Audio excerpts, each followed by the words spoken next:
All right, so we have incredible candidates running for president who have done an incredible job today laying out the case about why we need to defeat Donald Trump.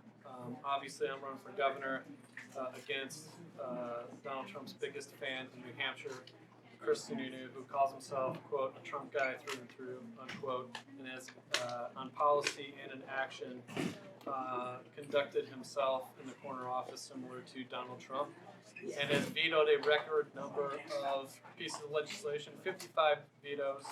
The prior record was 15. 42 of those 55 vetoes had bipartisan support. But yet, anything from clean energy to paid family leave to common sense gun safety to investments in mental health and substance use treatment have been vetoed by this governor. And so in order to make meaningful and inclusive progress for all our people, all our communities, and the state of New Hampshire, we need to win this race. That's why I'm running. Each and every day that I have the honor and privilege of serving as governor, I'll stand up for working families. I come from a working family. My dad worked in the furniture factory his entire adult life. My mom part-time jobs while raising 4 kids. I brought those values with me as a legal aid attorney for about a decade, then into the state senate, and hopefully with the honor and privilege of serving as governor, each and every day I wake up, I'll fight for working families, something that's distinctly different than what this governor does. So with that, I'd be happy to answer any questions. Senator, what do you think the most salacious thing the Sununu administration has done?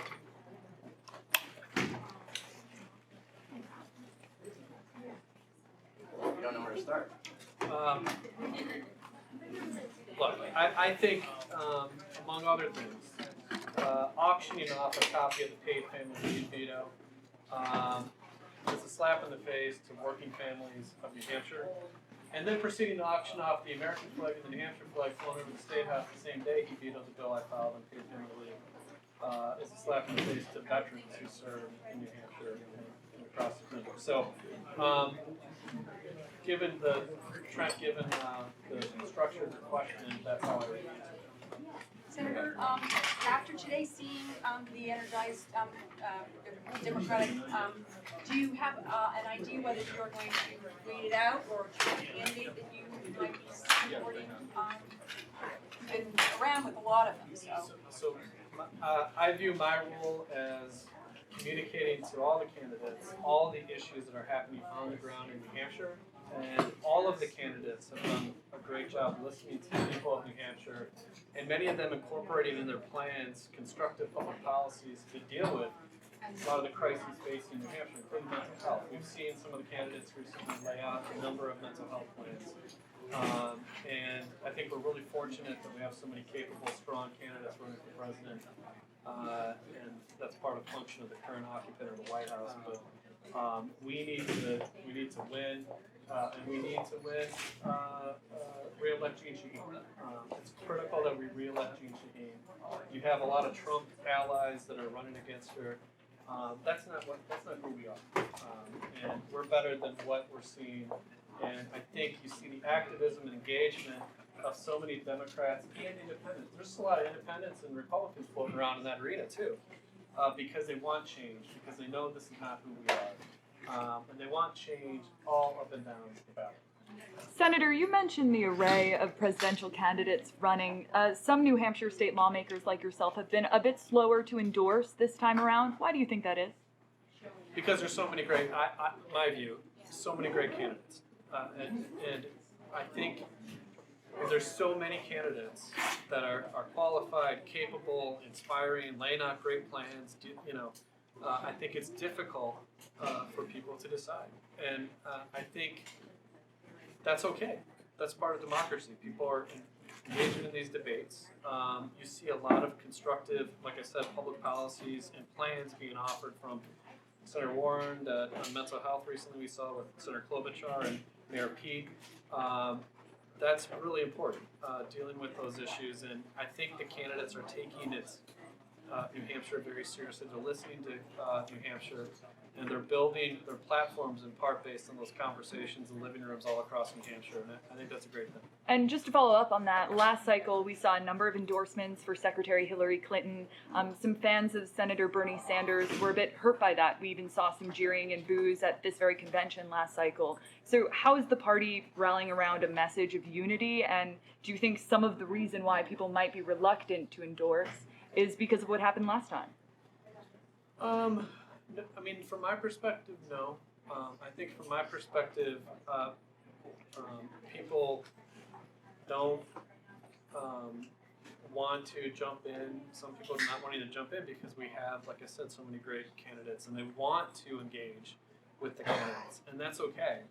And I think that's part of what makes the First in the Nation primary process so great and helps facilitate those conversations on a individual basis, having conversations with people, listening to them, seeing what's on their mind, and really digging into the issues that are facing Granite Staters. And so I think we're really fortunate. We have a great group of candidates, and they are really digging in. They're listening to what's going on, what working families and everyday people in New Hampshire are facing.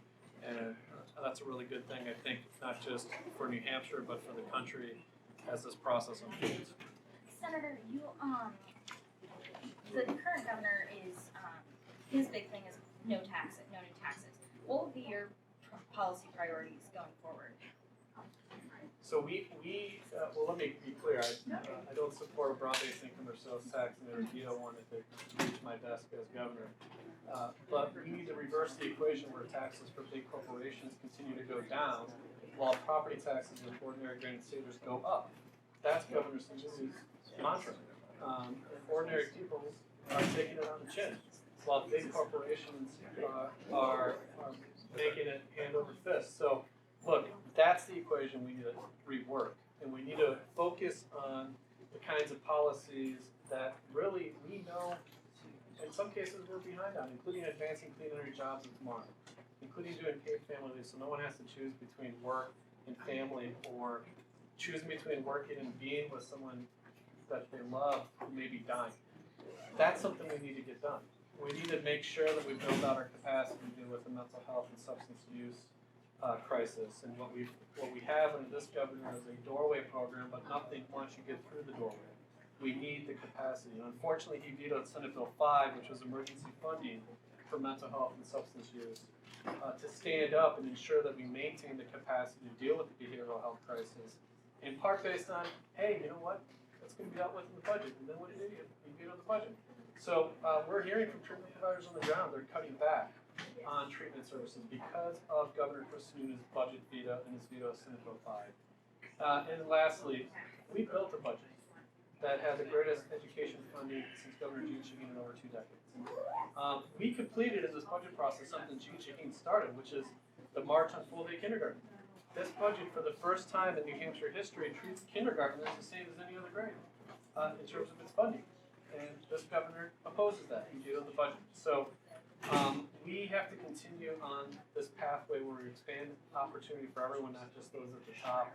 That's what will be my focus each and every day as governor, if I have the honor and privileges of being elected. Thanks, guys. All right. Thanks, guys.